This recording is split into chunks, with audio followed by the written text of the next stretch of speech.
say you gotta spend money to make money. Well, I don't know what went wrong. We spent all of our money. You gotta spend money to make money, right? Well, it's not just about shelling out cash for the best ads, the best social media presence, and the best sales team. You wanna know roughly when you'll get that money back. I mean, you wouldn't pay for a cup of coffee with the idea that you'd get it eventually, right? Well, we're waiting. If your CAC payback is out of control, it could be a sign that your acquisition strategy is in dire need of attention. Don't go anywhere, because we're about to walk through crucial CAC payback benchmarks to help you see where you stack up and teach you tangible lessons to help you get your CAC payback under control.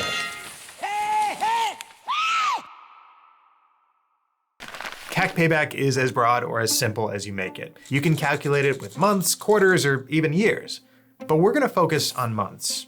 Generally speaking, you'll want to take the sales and marketing expenses in a given time frame and divide that by the new revenue acquired multiplied by your gross margin. Make sure you include your sales and marketing team salaries, the tools those teams use, spend on conferences and events attended, word of mouth if you can help it, you name it. All costs contributing to new business should be accounted for, not just direct ones.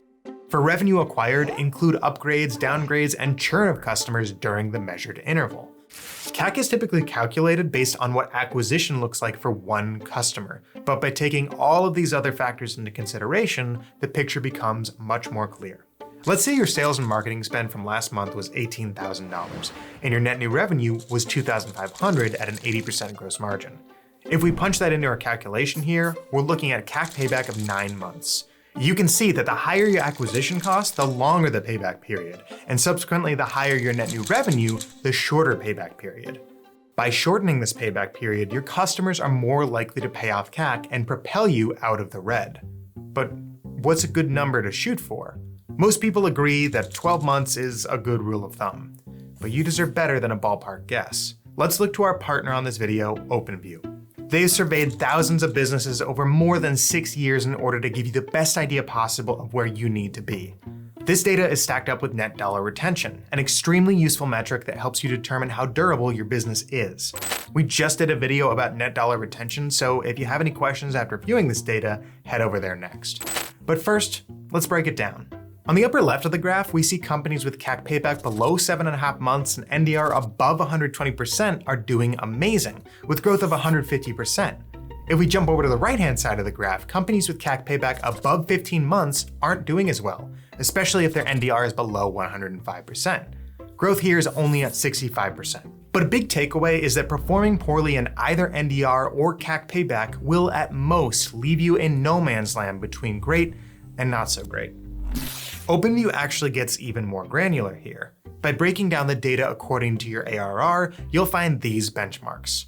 For example, if your ARR is below 1 million, a good range to be in is between 5 and 11 months, with a median being 8 months.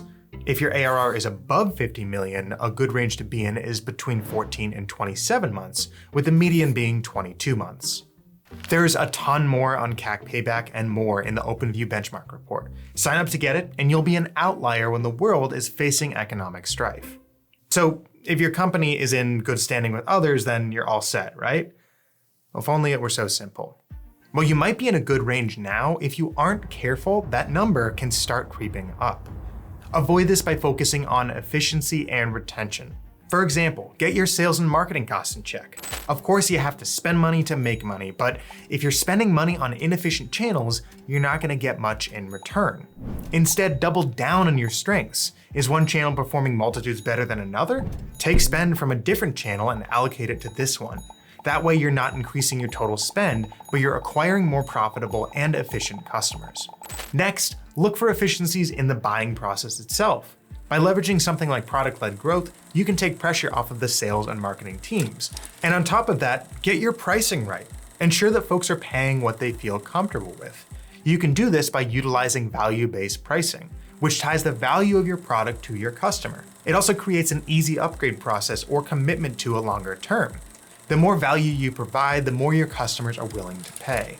Perhaps most importantly, get your churn under control. If your average customer is leaving before you have time to recoup their value, then it doesn't really matter if CAC payback is on the low end.